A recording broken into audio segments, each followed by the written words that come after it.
영적 전투의 현장을 대라면 저는 바로 여기라고 믿습니다.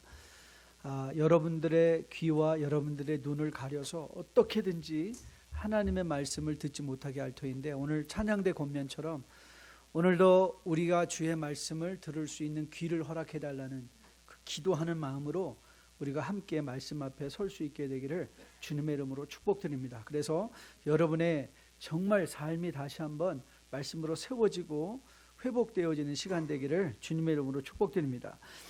오늘은 말라기 강의 10번째 시간입니다. 자, 이제 말라기 강해를 오늘로 마치고 이제 남은 한 해를 사도행전을 좀 자세히 살펴보면서 초대교회, 또 초대교회 성도의 삶들을 우리가 벤치마킹하면서 우리가 어떤 교회가 되고 어떤 일을 해야 되는가, 어떤 성도가 되고 어떻게 살아야 되는가, 이런 문제들을 사도행전을 가지고 깊이 다뤄보려고 합니다. 그래서 여러분 미리 사도행전을 적어도 2번 정도 읽으실 수 있다면 이 역사의 흐름 속에, 초대교회 역사의 흐름 속에 놓치지 않고 그 흐름을 잘 따라가서 주님이 원하시는 성도의 복된 삶의 내용이 무엇인가가 여러분들에게 마음에 깊이 새겨질 걸로 믿습니다. 여러분들이 꼭 먼저 사도행전을 읽어보시기를 권면드리고요. 자, 오늘은 4절 말씀을 보시면 이 4절 말씀에 온 이스라엘을 위하여라는 구절이 등장하는데, 자, 이 말씀을 제목 삼아서 우리가 말씀을 강론해 보려고 합니다.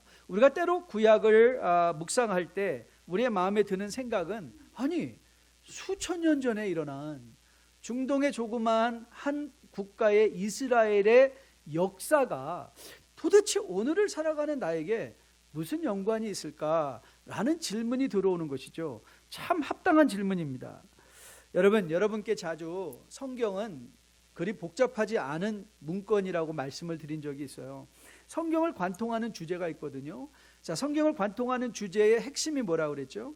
네, 예수 그리스도예요. 구약을 한마디로 요약하면 오실 예수, 신약을 한마디로 요약한다면 오신 예수, 구약의 몇 묵시록 말씀과 더불어 요한계시록 말씀을 합쳐서 우리가 한 가지 주제로 정한다면 다시 오실 예수예요. 그렇기에 성경은 시대를 초월해서 우리에게 하나님의 말씀으로 다가오는 게 있어요. 왜냐하면 그 역사의 현장에 어떤 특정한 사건이 일어났다 할지라도 그 내용이 목적이 아니라 그 내용이 가리키고 있는 게 목적이죠. 그 내용이 가리키고 있는 게 뭐라고요? 예수 그리스도예요. 그 예수 그리스도를 오늘 우리도 바라보아야 되죠. 그래서 구약은 단지 이스라엘의 역사라고 치부할 수밖에 없습니다. 왜냐하면 그 역사를 주관하고 계신 하나님을 우리로 보게 하는 것이 역사의 의미고 목적이고요. 그리고 그 역사의 기록들은 우리로 하여금 다시 오실 만왕의 왕 되신 예수 그리스도를 바라보게 하는 것이기에 우리는 구약을 먼 과거의 옛날의 기록으로만 여길 수 없는 것이죠. 오늘을 살아가는 우리에게도 적절하게 적용되는 말씀입니다. 말라기도 그 예외가 아닙니다. 자, 하나님의 말씀을 순종하지 않아서 결국 성전문이 닫혀버리는 하나님의 심판에 관한 말씀이 말라기에서 기록되어 있을 뿐만 아니라 말라기는 더불어 소망의 메시지를 주고 있습니다. 소망의 메시지요. 그러니까 심판으로 끝나는 것이 아니라 사실 소망이죠. 그 소망의 핵심 내용이 무엇인가? 그 소망의 핵심 내용이 5절 말씀인데요. 자, 5절 말씀을 한번 같이 볼까요? 보라, 여호와의 크고 두려운 날이 이르기 전에 내가 선지자 누구를 엘리야를 누구에게? 너희에게 보내리니 라고 말씀하셨어요. 자, 여러분 이게 어떻게 소망의 말씀이 되는가? 사실 구약 말라기는요, 구약을 끝맺는 책이 아니라 사실 신약을 연결시켜주는 책입니다. 신약을 연결시켜줘요. 그러니까 구약은 말라기에서 끝나는 것이 아니라 사실 성경은 어디에서 끝나는 것이 아니라 성경은 연결되어지는데 말라기가 어떻게 신약과 연결이 되는가를 주님께서 마태복음 말씀에서 잘 설명해 주시거든요. 자, 우리 마태복음 11장 7절 말씀인데요. 같이 한번 우리 눈으로 읽어보면서 어떻게 말라기가 신약을 열어가는 연결고리가 되는가를 한번 살펴보도록 하겠습니다. 자, 7절부터 같이 읽을게요. 시작. 그들이 떠나매 예수께서 무리에게 요한에 대하여 말씀하시되 너희가 무엇을 보려고 광야에 나갔더냐? 바람에 흔들리는 갈대냐? 그러면 너희가 무엇을 보려고 나갔더냐? 부드러운 옷 입은 사람이냐? 부드러운 옷을 입은 사람들은 왕궁에 있느니라. 그러면 너희가 어찌하여 나갔더냐? 선지자를 보기 위함이었더냐? 옳다. 내가 너희에게 이르노니 선지자보다 더 나은 자니라. 기록된 바 보라. 내가 내 사자를 내 앞에 보내로니 그가 내 길을 내 앞에 준비하리라 하신 것이 이 사람에 대한 말씀이라. 여러분, 주님께서 마태복음 11장 10절에서 인용하신 구절은 어느 구절이겠습니까? 바로 말라기 말씀이에요. 말라기 말씀. 주님께서 말씀하신 이 사람, 앞서 와, 주님의 회복의 때에 앞서 와서 그 길을 준비할 자, 바로 앞서 보낼 이 선지자가 누구였습니까?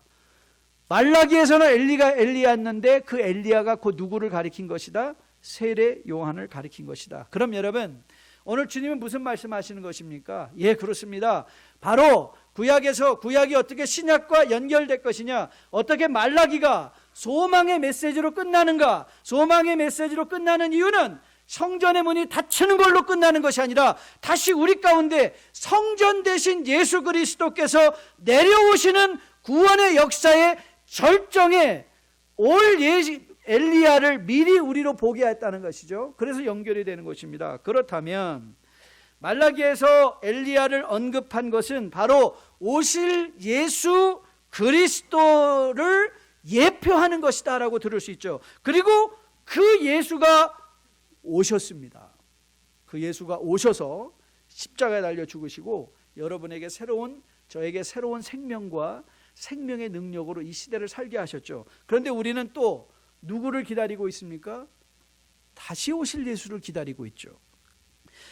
여러분, 구약 백성의 치명적 실수가 무엇이었나요? 네, 선지자를 통하여 말씀을 통하여 경고하신 심판의 말씀을 듣지 않았고, 그랬더니 이런 불신이 이어져서 예수 그리스도를 십자가에 못 박는 오류를 저지르게 된 것이죠. 자, 그렇다면 여러분, 여러분과 저는 다시 오실 예수 그리스도를 기다리고 있어요. 그런데 과연 우리는 하나님의 메시지를 제대로 듣고 있나요? 여러분, 하나님의 메시지를 제대로 듣고 있나요?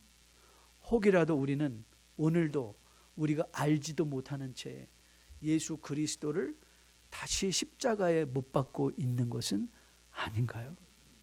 그렇다면 오늘 이 말라기 말씀은 먼 과거의 말씀일 수가 없습니다.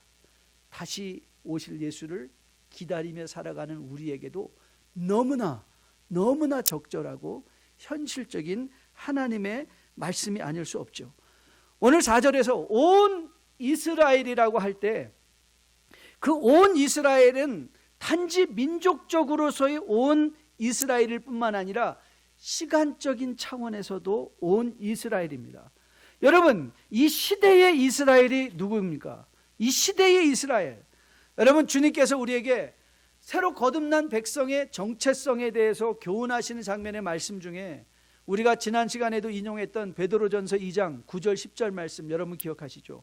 베드로 사도는 이렇게 선언하고 선포했습니다. 그러나 너희는 택하신 족속이요 왕 같은 제사장들이요 거룩한 나라요 그의 소유가 된 백성이니 이는 너희를 어두운 데서 불러내어 그의 기이한 빛에 들어가게 하신 이의 아름다운 덕을 선포하게 하려 하심이라. 너희가 전에는 백성이 아니더니 이제는 하나님의 백성이요. 여러분, 이 시대의 이스라엘이 누구라고요? 바로 그리스도 안에서 거듭난 여러분과 저 이 시대의 이스라엘.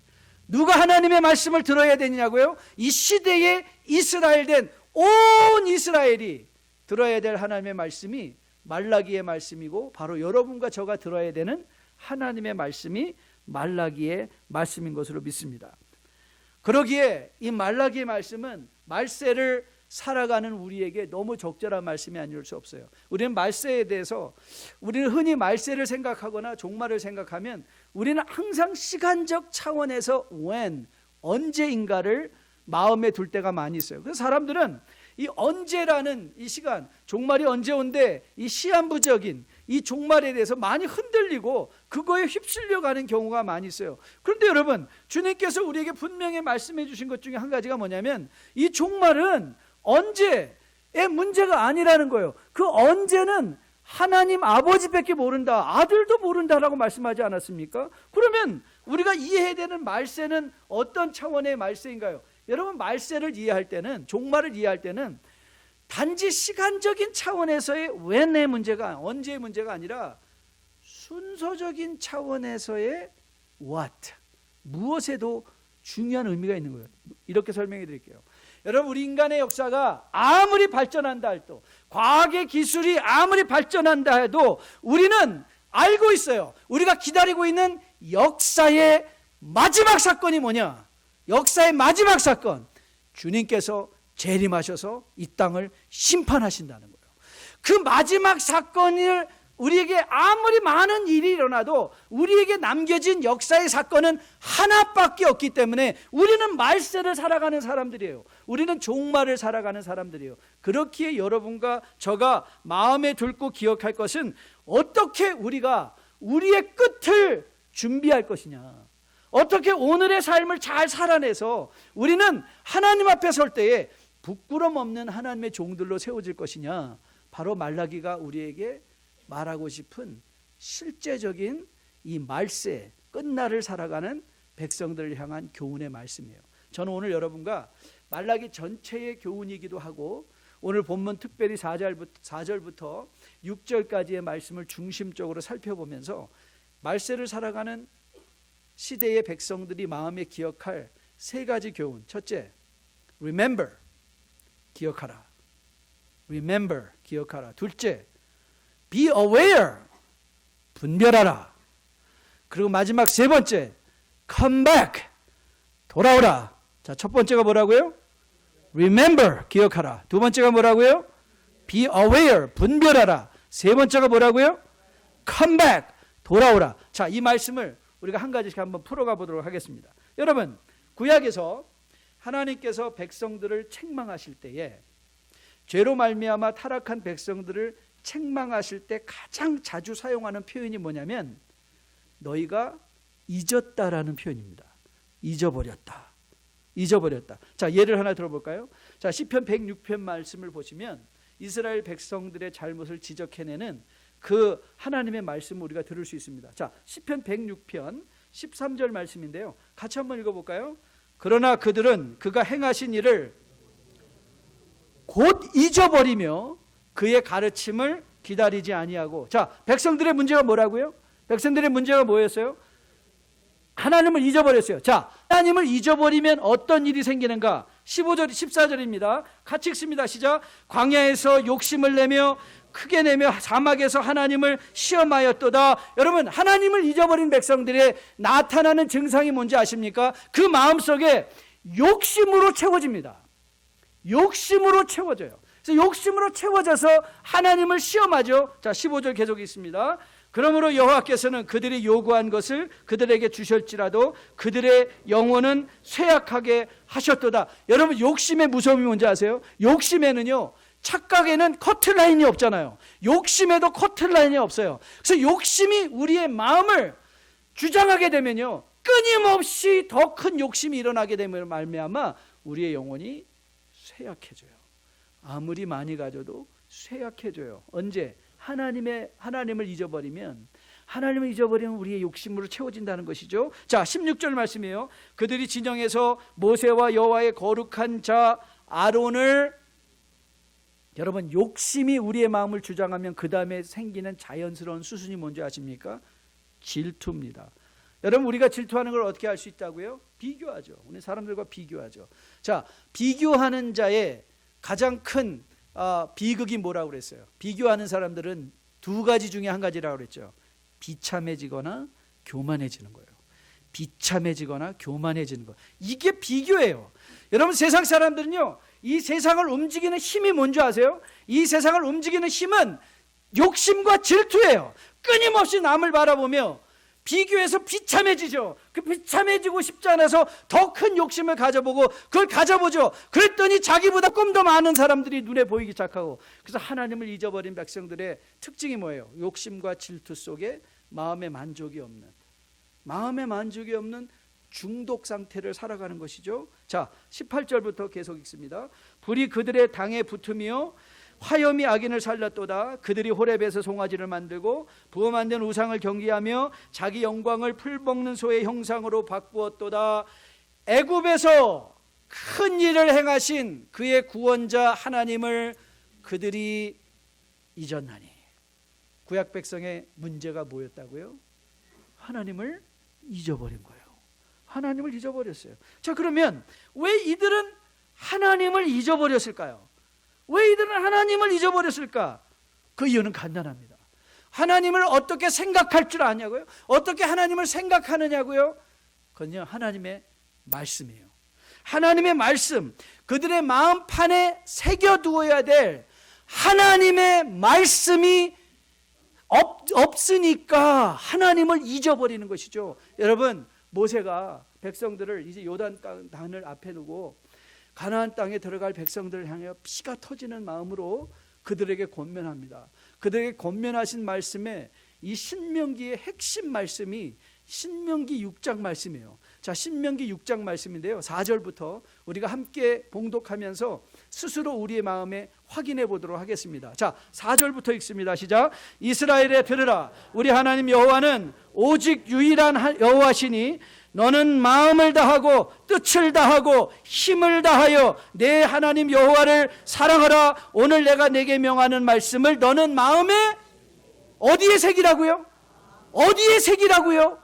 마음에 새기고 내 자녀에게 부지런히 가르치며 집에 앉았을 때든지 길을 갈 때든지 누워 있을 때든지 일어날 때든지 이 말씀을 뭐 하라고요? 강론하라는 거. 여러분, 이 말씀 무슨 뜻이에요? 앉으나 서나 성경 얘기하라는 것인가요? 아니에요. 그런 말 아니에요. 앉으나 서나 성경 얘기하라는 것이 아니라 그건 외식하는 사람, 바리새인들은 그래요. 여기서 앉았을 때나 길을 갈 때나 일어날 때든지 이 말씀을 강론하라는 것. 여러분, 요즘 에스겔서 묵상하시면서 하나님께서 뭐라 말씀하셨어요? 너는 390일 동안 왼쪽으로 누워 있고 40일 동안 오른쪽으로 누워 있고 너는 이거 먹고 저거 먹고 이거 하지 말고 저거 하지 말고. 그게 무슨 뜻이에요? 삶이 말씀이 되는 거죠. 삶이 말씀이 되는 거예요. 여러분, 오늘 여기서 말하는 이 말씀을 강론하라 할 때 앉으나 서나 갈 때든지 누웠을 때든지 말씀을 강론하라는 건 우리의 삶이 우리의 마음편에 새겨진 하나님의 말씀의 메시지가 되게 하라는 거예요. 우리의 삶이 메시지가 되는 것이에요. 그리고 권면합니다. 너는 또 이것을 내 손목에 매어 기로를 삼으며 내 미간에 붙여 표로 삼고 또 내 집 문설주와 바깥문에 기록하라. 이건 무슨 뜻이에요? 공적으로 우리의 믿음이 모든 사람들에게 보여지게 하라는 것이죠. 보여지게 하라는가? 여러분, 오늘 본문에 말세를 준비하며 심판을 예언받고 있는 말라기 시대의 백성들에게 주님께서 주신 말씀이 무엇인가를 한번 다시 확인해 보죠. 자, 4절 말씀입니다. 4절 같이 읽습니다. 4절 시작. 너희는 내가 호렙산에서 온 이스라엘 위하여 내 종 모세에게 명령한 법 율례와 법도를 뭐하라? 기억하라. 기억하라. 여러분, 여러분이 말세를 여러분의 역사에 한 가지 남겨진 사건, 말세를 준비하며 살아가는 성도의 삶, 여러분들이 기억할 한 가지 지식이 있다고 그랬어요. 그게 뭐라고요? 하나님의 말씀이에요. 돈 잘 버는 방법 아닙니다. 건강하게 되는 거 아닙니다. 어떻게 외모를 잘 꾸미는 거 아닙니다. 여러분에게, 오늘을 살아가는 여러분에게 가장 필요한 현실적 지식을 한 가지 되라 하면 그거는요, 하나님의 말씀이에요. 하나님의 말씀이에요. 그래서 오늘 말라기는 여러분과 저에게 묻고 있어요. 사랑하는 뉴라이프의 성도 여러분들이요, 여러분들의 마음에 새겨져 있는 것은 무엇입니까? 그걸 묻는 거예요. 뭐가 새겨져 있습니까? 여러분들의 마음속에 채워져 있는 것은 무엇입니까? 말라기가 묻고 있어요. 무엇이 채워져 있는가? 여러분, 여러분의 자녀가 성공적으로 이 세상을 살아내기 위해서 여러분에게 자녀에게 가장 필요한 게 무엇이라고 생각해요? 많은 돈을 남겨주는 것이라고요? 좋은 학력을 갖게 하는 것이라고요? 아닙니다. 성도된 부모님들이 기억할, 자녀들을 위해서 기억할, 여러분들이 물려줄 한 가지의 유산이 있다면 그건 말씀이에요. 말씀을 남겨줘야 돼요. 저는 너무 애석해요. 저는 여러 부모님들이 좋은 수학 과외 선생님이 누군지, 영어 과외 선생님은 누군지, 자매 과학 과외 선생님은 누군지 이런 분들은 많이 만나봤어요. 그런데 우리 자녀를 위하여 성경을 과외시킨다는 부모는 만나본 적이 없어요. 너무너무 아쉬워요. 너무너무 아쉬워요. 자녀들에게 정말 과외시켜야 될 게 뭔지 아세요? 성경 말씀이에요. 성경 말씀 돈 내고라도 가르쳐줘야 돼요. 왠 줄 아세요? 디모데에게 바울이 이렇게 말했어요. 디모데 후서 3장 말씀을 보면요, 자, 우리 입으로 같이 한번 확인해 보겠습니다. 같이 읽습니다. 시작. 모든 성경은 하나님의 감동으로 된 것으로 교훈과 책망과 바르게 함과 의로 교육하기에 유익하니 이는 하나님의 사람으로 온전하게 하며 모든 선한 일을 행할 능력을 갖추게 하려 함이라. 젊은 자녀를 양육하는 부모된 여러분들, 여러분 기억하십시오. 여러분들의 자녀들에게 명품 옷을 입혀줘서 그 아이들이 온전한 사람이 되는 것이 아니라 그 아이들에게 하나님의 말씀을 전해줘야 돼요. 부모가 하나님의 말씀을 전해줘야 돼요. 여러분 오늘 보세요. 부모 이 힘을 다하여 자녀들에게 신명기 6장에서 자녀들에게 부지런히 가르치라 했어요. 여러분, 교회는 여러분의 자녀들을 가르치는 기관이 아니에요. 교회는 여러분들이 자녀를 잘 가르칠 수 있도록 돕는 곳이에요. 교회 교사들은, 교회 전도사님들은 여러분들을 대신해서 성경을 가르치는 사람들이 아니라 여러분들이 성경을 잘 가르칠 수 있도록 돕는 사람들이지 그들이 성경의 교육의 주체가 될 수 없어요. 자녀들이 온전하게 되는 건 부모들의 책임인 거예요. 그 책임을 돕기 위해서 교회가 있는 거예요. 그래서 여러분들이 자녀들에게 줘야 될 것, 저는 부모님들이 정말 우리 자녀들 어떻게 성경 과외시킬까, 저는 이런 운동들이 일어날 수 있게 되기를 주님의 이름으로 축복드립니다. 왠지 아세요? 하나님의 말씀이 우리의 마음판에 새겨지고 기억되어야 우리는 하나님을 안 잊어버려요. 이 세상의 주인이 누구인지를 알아요. 이 세상의 축복의 근원이 누구인지를 알아요. 그래서 우리는 온전한 사람으로 주님 앞에 설 때까지 신앙생활 감당할 수 있는 거예요. 이런 차원에서 보면 여러분, 교회의 목표가 전도일 수 없습니다. 교회의 목표가 선교일 수 없습니다. 교회의 목표가 교제일 수 없습니다. 아니, 이런 일들은요, 하나님의 말씀이 교회에서 잘 강론되어지고 하나님의 말씀이 잘 교육되어지면 진정한 성경적 교제도 일어나고 진정적 성경적 전도와 선교의 열정도 일어나게 돼 있는 거예요. 하나님의 말씀, 그렇기에 좋은 교회, 건강한 교회는 말씀이 살아나서 말씀이 전해지고 말씀이 묵상되어지고 말씀이 기억되어지고 말씀으로 우리의 마음에 채워지는 것, 그게 온전한 교회에 나아갈 사명이고, 그리고 여러분들이 이 시대를 온전히 살아내기 위해서 마음에 기억할 교훈인 거예요. 저는 여러분과 저가 다시 한번, 나는 내 마음판에 지금 뭐 새기고 있는가?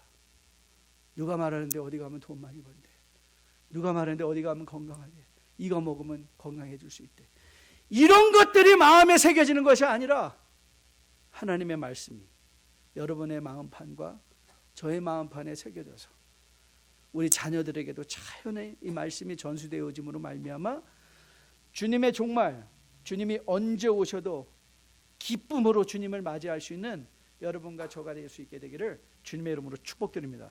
두 번째는요, be aware, 분별하라는 거예요. 분별. 자, 여러분, 참으로 영적 세계에서 이 분별의 지혜가 얼마나 중요한지 모릅니다. 여러분, 성경에 몇 군데 정말 중요한 구절들이 있어요. 그 중에 여러분들의 귀가 따갑게 인용하는 로마서 12장은 거듭난 주의 백성들이 어떻게 살아야 되는가의 중요한 지표적 말씀이에요. 그래서 로마서 12장 2절을 보면 거듭난 성도들은 어떻게 살아야 되는가? 자, 2절 같이 한번 읽어볼까요? 같이 읽습니다. 시작. 너희는 이 세대를 본받지 말고 오직 마음을 새롭게 함으로 변화를 받아 하나님의 선하시고 기뻐하시고 온전하신 무엇인지 분별하도록 하라. 여러분, 이 시대의 가장 큰 문제 중에 하나가 뭔지 아세요? 이 시대의 가장 큰 문제는요, 페이크 뉴스예요. 가짜 뉴스예요. 가짜 뉴스. 여러분이 귀로 듣는 것, 유튜브로 듣는 것, 카톡 메시지 통해서 읽는 것, 여러분 그게 진짜인지 사실인지 어떻게 아세요? 그게 정말 진실로 팩트 체크를 해보신 적이 있나요? 여러분, 우리가 분별력이 사라지면요, 우리는 휩쓸려 다녀요. 한때 조국 대한민국을 휩쓸었던, 저는 광우병 소동 사건을 기억해요. 여러분, 그래서 광우병으로 죽은 사람 몇 명이에요? 여러분, 미국에서, 아니 그렇게 고기 먹는, 많이 먹는 나라, 이 미국에서 수입산 고기들 다 금지하고, 그래서 여러분, 미국에서 광우병으로 죽은 사람이 누굽니까? 우린 열심히 먹고 잘 살아있잖아요. 그런데 온 국민이 다 흔들려 버려요. 왜요? 분별력이 없으니까. 이게 사실이냐 진실이냐, 이게 무슨 근거냐, 이런 걸 생각 안 해요. 이 사람이 말하면 후 흘려가고, 저 사람이 말하면 이 카톡 하나 있고 우리나라 망하고, 저 카톡 읽고 완전히 우리는 다 망할 사람이라는 것, 정치적으로 다 판단을 내려버려요. 여러분, 이 시대에 우리에게 필요한 게 뭐예요? 분별력이에요. 분별력. 여러분, 마태복음에서 주님께서 이렇게 경고하십니다. 자, 마태복음 16장이에요. 2절부터 4절 말씀인데요. 같이 한번 읽어보겠습니다. 시작. 예수께서 대답하여 이르시되 너희가 저녁에 하늘이 붉으면 날이 좋겠다 하고 아침에 하늘이 붉고 흐리면 오늘은 날이 굳겠다 하나니 너희가 날씨는 분별할 줄 알면서 시대의 표적은 분별할 수 없느냐? 악하고 음란한 세대가 표적을 구하나 요나의 표적밖에는 보여줄 표적이 없느니라 하시고 그들을 떠나가시니라. 여러분, 로마서 13장 바울의 경고입니다. 같이 한번 읽어볼게요. 같이 읽습니다. 시작. 또한 너희가 이 시기를 알거니와 자대가 깰 때가 벌써 되었으니 이는 이제 우리 구원이 처음 믿을 때보다 가까웠습니다. 여러분, 이 구약의 백성들이 분별력이 사라지니까 엘리야 된 세례 요한을 못 알아보는 거예요. 엘리야를 볼 줄을 몰라요. 하나님의 말씀을 들을 수가 없어요. 왜요? 말씀을 못 들었다는 건 안 들렸다는 게 아니에요. 들었는데 분별력이 없으니까 그 표적이 의미하는 바, 그 표적의 메시지를 마음에 받지 못하는 거예요. 여러분, 성도는요, 이 시대를 바르게 읽어낼 줄 알아야 돼요.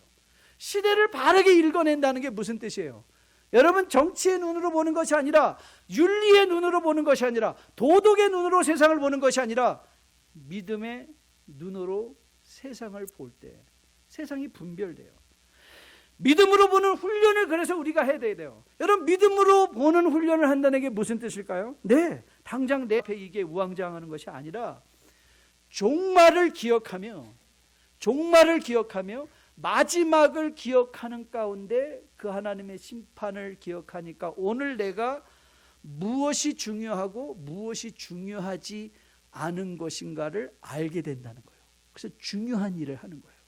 가치 있는 일을 하는 거예요. 마태복음 8장을 보면 주님께서 이렇게 요청하는 제자들에게 말씀하신 그 장면의 말씀이 등장해요. 한번 같이 읽어볼게요. 마태복음 8장 21절 22절인데요. 같이 한번 읽습니다. 시작. 제자 중에 또 한 사람이 이르되 주여 내가 먼저 가서 내 아버지를 장사하게 허락하옵소서. 예수께서 이르시되 죽은 자들이 그들의 죽은 자들을 장사하게 하고 너는 나를 따르라 하시니라. 여러분, 이 말씀은요, 결단코 불효를 조장하는 말씀이 아니에요. 이거는 나중에 마태복음 강론할 때 좀 더 자세히 풀어드릴게요. 여기서 제자가 요청한 것을 어떻게 이해하면 좋은가 하면, 이거는 부모의 장사를 요청한 것이 아니라, 여러분, 한국 유교 사상에 의하면 부모님이 돌아가시면 몇 년상? 3년상이죠. 3년상. 네, 유교의 관습에 3년상이라는 게 있어요.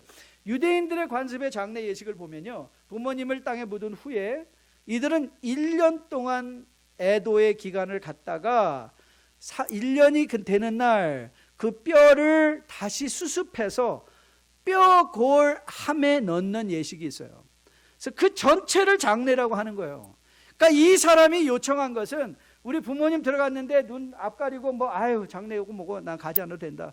이게 아니라 그 1년의 기간을 의미하는 거예요. 1년의 기간. 그러니까 제자는 나 1년 동안 가 있다 오겠습니다. 이거예요. 그런데 주님께서 말씀하신 것은 효도에 관한 말씀이 아니라 야 죽은 자들은 죽은 자에게 맡기고 살아있는 너는 나를 따르라 하신 말씀은요.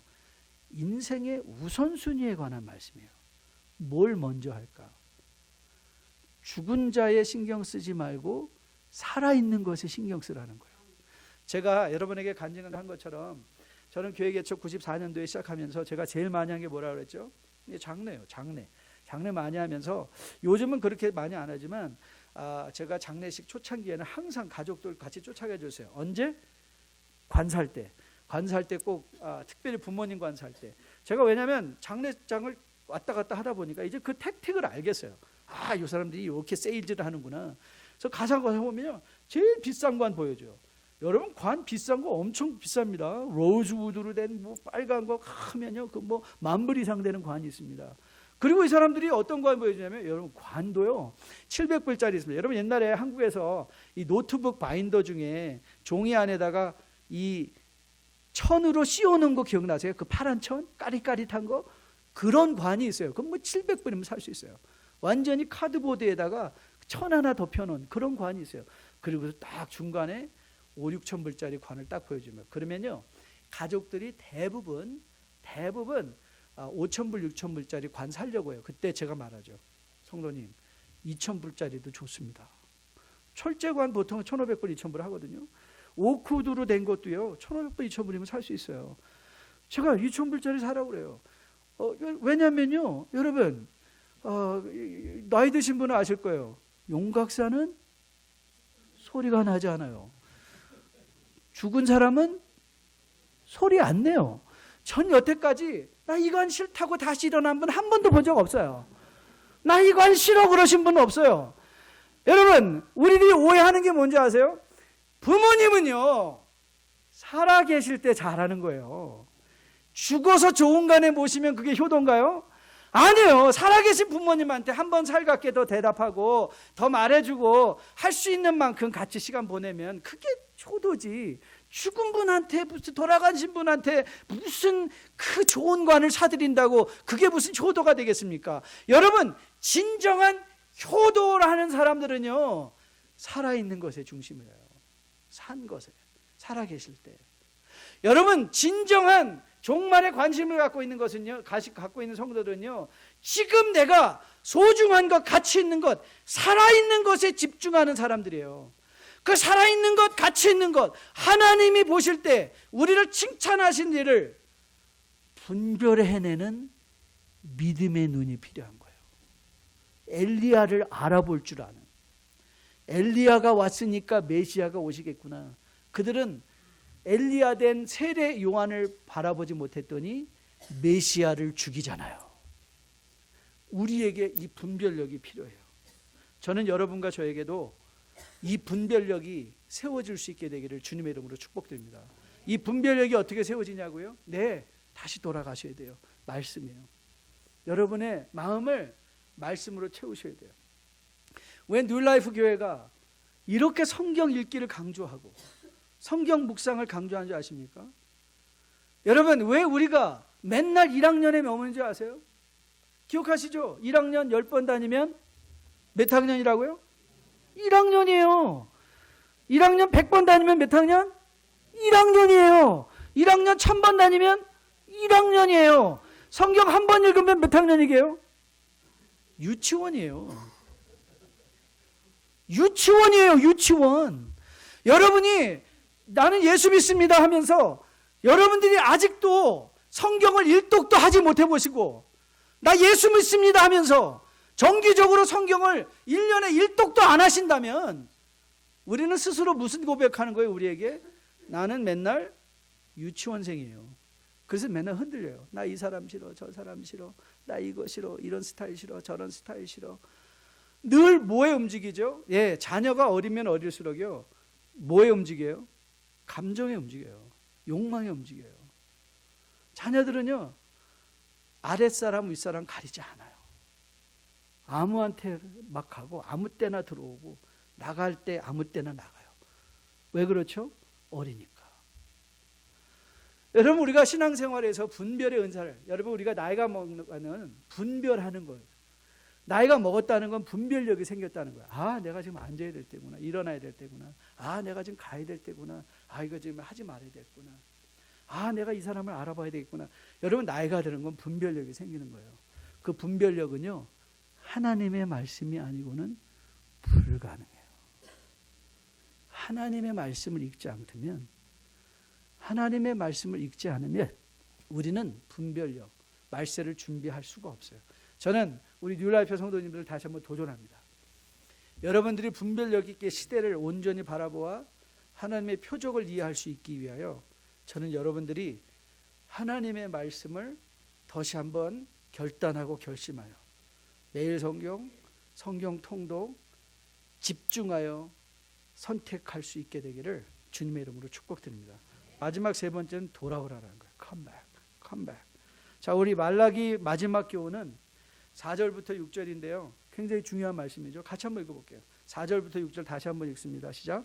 너희는 내가 호렙산에서 온 이스라엘을 위하여 내 종 모세에게 명령한 법, 곧 율례와 법도를 기억하라.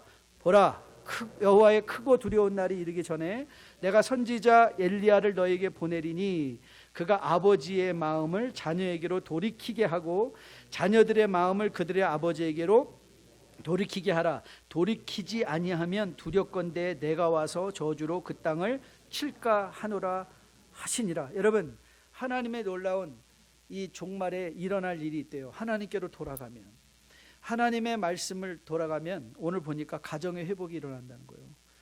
이게 가정의 회복이, 이 가정의 회복을 오늘 이 말세의 종말의 징조로 주신 이유는요. 자, 보세요. 가정의 회복이 무너지면 어떻게 한다? 내가 저주를 내린다 그랬잖아요. 가정이 회복되어지면 그게 무슨 사인이에요? 하나님의 나라가 우리 가운데 세워져 있다는 거예요. 가정이 세워진다는 거. 그런데 왜 하나님이 하필이면 아버지의 마음, 자녀의 마음인가? 여러분, 하나님의 나라는 거창한 데 이루어지는 게 아니에요. 하나님의 은혜 받고 나 뭐 아프리카로 간다고요? 아니요. 대부분의 그런 은혜는 가짜일 가능성이 많이 있어요. 하나님의 진정한 은혜는요, 받으면 내가 남편으로서, 아버지로서 오늘부터 죽었다 복창하고 하나님의 아버지로서, 하나님의 아들로서, 하나님의 남편으로 내가 제대로 서겠습니다. 하나님을 아는 남편으로 서겠습니다. 어디부터 일어난 줄 아세요? 매일의 나의 삶이 변해요. 매일 현재 이 가정이 그런 의미예요. 가정에서 가장 가까운 우리의 가정에서 회복은 시작된다는 거예요. 언제? 하나님의 말세가 임할 때. 그래서 우리는 어디로 돌아가게 돼요? 가정으로 돌아가서.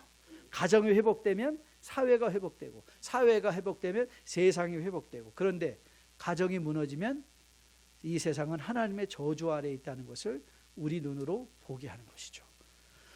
우리가 말씀을 받으면 이제 우리의 마음이 가장 기본적인 곳에서 돌이켜져야 돼요.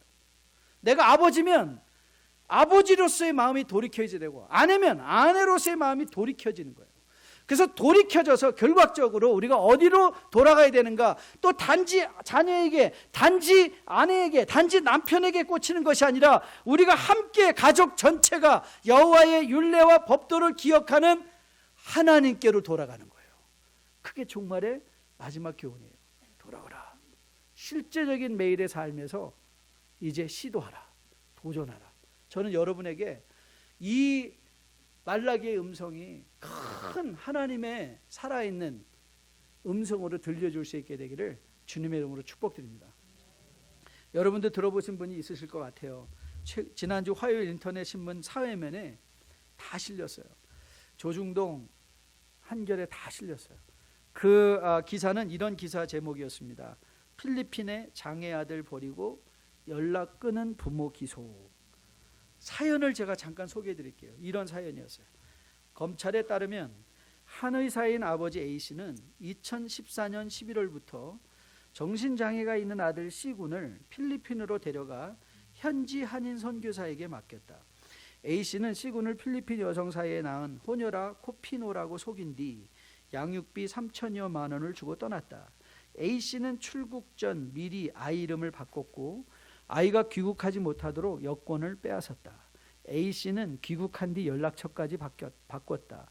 필리핀에 남은 C군은 4년 동안 고아 수용시설에서 생활했다. 경찰은 이 기간 제대로 치료받지 못해 버려질 당시 경도 자폐 수준이었던 아들의 정신질환이 중증의 정신분열 상태로 악화됐다며 왼쪽 눈마저 보이지 않는 지경에 이르렀다고 했다. 그 사이 A씨 가족은 괌과 태국으로 여행을 다닌 것으로 조사됐다. 저는 또 가슴이 철렁했어요. 한인 선교사한테 맡겼다고 그래서 또 혹시 또 교인 아니야? 근데 그 얘기는 다행히 안 나오더라고요. 사랑하는 뉴라이프 성도 여러분, Do you really think the end is far? 여러분 정말 말세가 멀리 있다고 생각하세요?